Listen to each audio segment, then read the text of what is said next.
dengan kondisi medan yang sangat susah sekali. Jadi kalau kita pakai ambulan, kita mau mengantarkan pasien atau mengambil pasien, kita kesulitan. Hampir saya itu masuk jurang itu 2 kali pakai ambulan.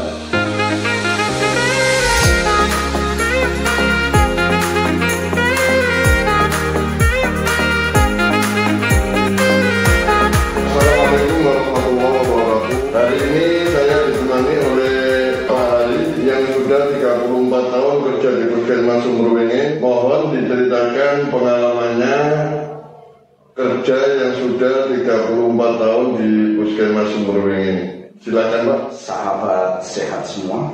Saya berdinas di Puskesmas Sumberwenge mulai tahun 1987 sampai sekarang. Kebetulan saya itu ditempatkan di Sumberwenge ini sangat kaget sekali Pak Wahid. Ya. Jadi pada waktu itu saya mau ke Puskesmas Sumberwenge aja nunggu sarana transportasi ini menunggu. Itu mobilnya aja mobil tahun 87 itu pickup tapi pickup besar, nggak tahu namanya apa itu. Dan jalannya batunya besar-besar. Belum aspal berarti ya? Belum aspal. Itu sarana transportasi yang akan menuju ke sini. Ini daerah mana? Saya pertama kali naik mobil itu, saya mau dibawa kemana? Kok jalannya seperti ini? Katanya Sumberwenge itu mana? Sangat buta sekali. Saya juga sempat tidur di Puskesmas di gudang karena tidak ada ruangan. Kebetulan ada ruangan kosong di belakang. Saya tidur di situ kebetulan dengan juga namanya Pak Triyono Yoyo yang sekarang berdinas di Puskesmas Sukosari. Jadi karena tidak ada tempat, saya tidak kenal dengan masyarakat, mau tidak mau saya tidurnya di belakang Pak. Kebetulan ada gudang di situ ya. Saya selama 3 bulan. Nah itu yang sangat prihatin sekali saya. Sudah tidak ada listrik, tidak ada telepon. Sudah lingkungan sini ini masih tidak seperti sekarang. Betul. Iya. Jadi listrik hanya dibatasi sampai jam 9 malam. Itu aja pakai diesel. Terus Pak Ali dengan kondisi yang seperti itu tentunya juga dengan adat bahasa di sini mungkin tidak sama ya Pak Ali? Tidak sama, iya. Jadi itu penyesuaiannya lama Pak Ali kira-kira? Ya agak lama Pak Wahid karena saya ini kan asli Lumajang. Iya. Asli Lumajang, saya SMA-nya di Lumajang, lulusan tahun 84, 86 saya mengikuti pendidikan yang namanya LTPK. Kebetulan saya angkatan 85, 86, angkatan kedua. Ya. Dan pada waktu itu mungkin di sini masih semuanya serba keterbatasan ya Pak ya? Betul Pak. Baik tenaga maupun peralatan. Iya. Untuk itu mungkin Pak Hari kerjanya merangkap beberapa. Mohon dijelaskan Pak Hari. Memang pada waktu itu tahun 87 sesuai dengan SK saya itu sebagai SP2TP, Sistem Pencatatan Pelaporan Puskesmas. Karena tambah lama banyak program, saya juga merangkap sebagai PJ sanitasi. Kalau sekarang namanya kesehatan lingkungan, Pak. Ya. Itu aja saya PJ di kesehatan lingkungan itu hampir selama 6 tahun. Dan saya juga merangkap sebagai penyuluh kesehatan. Kalau sekarang itu Promkes. Dan kebetulan di sini juga ada mobil ambulan, cuma supirnya tidak ada. Juga dirangkap juga Pak? Dirangkap juga. Jadi dirangkap juga dengan kondisi medan yang sangat susah sekali. Dan pada waktu itu di tahun 87 sampai 90 itu mobil untuk masuk ke area lokasi ke desa-desa karena wilayah kita itu kan gunung. Jadi kalau kita pakai ambulan, kita mau mengantarkan pasien atau mengambil pasien kita kesulitan. Hampir saya itu masuk jurang itu 2 kali pakai ambulan. Karena saya paksakan, kalau nggak sampai ke tujuan, ke rumahnya yang bersangkutan kasihan. Pernah juga saya ini sangat prihatin sekali mengantarkan pasien bayi yang meninggal. Pasien bayi meninggal untuk diantarkan pakai ambulan tidak memungkinkan. Akhirnya orang tuanya suruh gendong bayinya, kita antarkan pakai sepeda motor. Dan pada waktu itu sepeda motor tidak sebaik sekarang, Pak. Yeah. Dulu ada namanya sepeda motor Suzuki A100 itu. Iya, itu dulu yang sangat menjangkau sekali ya sepeda motor. Biarpun kita licin, kita ya mau tidak mau. Malah juga saya pernah mengantarkan jenazah. Jenazah kalau dengan mobil tidak mungkin. Akhirnya saya naikkan sepeda motor tidak mungkin. Yeah.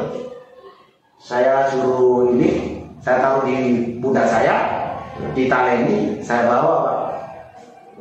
Karena keluarganya di belakangnya. Keluarganya di belakangnya. Mau tidak mau, jenazah ini saya taruh di belakang, saya tali, ya seolah kayak orang hidup itu ya. Orang hidup itu, padahal dia mati. Karena dengan perkembangan zaman, dengan semakin maju kesehatan, semakin banyak program, akhirnya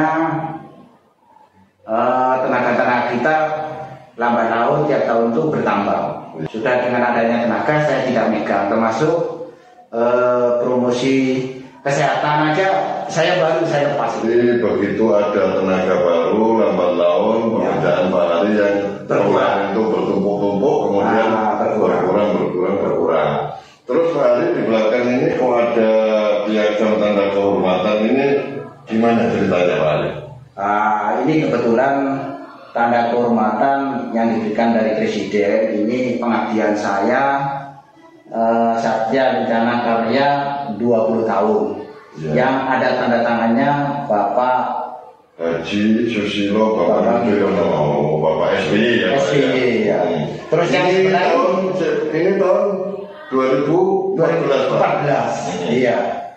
Kemudian yang di sebelah itu tahun 2017 saya dapat penghargaan lagi Satya Rencana Karya Sabta 30 tahun. 30 tahun.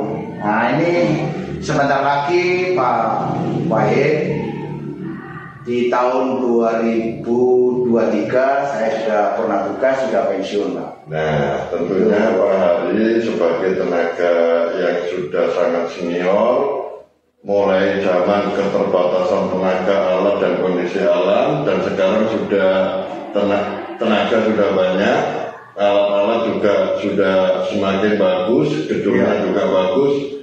Apa pesan-pesan Pak Hari terhadap pegawai muda-muda kita itu untuk melanjutkan Pak Hari nanti?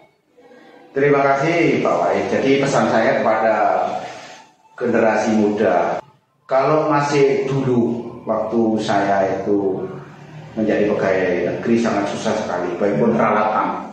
Sekarang sudah enak, ada komputer.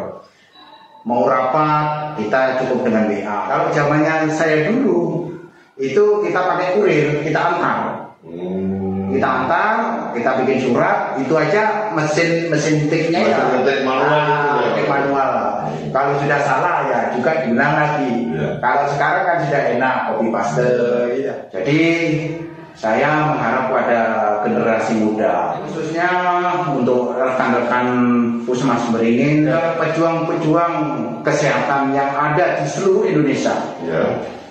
Sekarang sudah enak kalian ya. Kalau masih tahun 1987, telepon aja tidak ada, listrik sudah tidak ada, kendaraan tidak ada. Sekarang kalian sudah sarana teknologi sudah canggih. Makanya kalian harus lebih baik dari saya untuk memberikan pelayanan kepada masyarakat. Betul. Secara optimal. Karena apa? Sekarang zaman sudah zaman maju. Jadi yang terpenting pesan saya, jangan pernah putus asa, jangan pernah mengeluh. Lakukan tindakan itu selama kita diperintah kepada pimpinan, lakukan.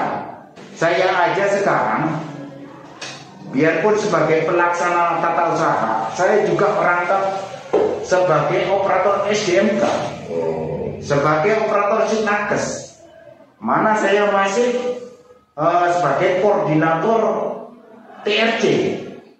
Jadi yang terpenting kepada semua staf Puskesmas Beringin, jangan pernah mengeluh. Bisa tidak bisa, harus siap, harus kita lakukan. Kenapa? Pimpinan memberi perintah itu sudah diperhitungkan. Saya menekankan memang kepada anak saya.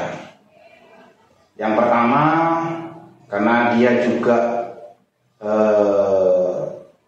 di dunia kesehatan, saya selalu memberikan arahan atau petua kepada anak-anak saya yang berdua itu.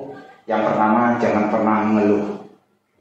Yang kedua, jangan pernah menentang pimpinan. Yang ketiga, di sini semoga Allah Subhanahu wa Ta'ala bisa memberikan rezeki pada anak saya, bisa melanjut menjadi pegawai negeri. Ya paling tidak P3K bisa meneruskan, melanjutkan perjuangan saya. Iya. Terima kasih Pak Hari dengan segudang pengalaman yang telah disampaikan kepada generasi muda, sahabat sehat semuanya. Demikian bincang-bincang kita dengan Pak Hari yang sudah 34 tahun bekerja di Puskesmas Sumur Beringin.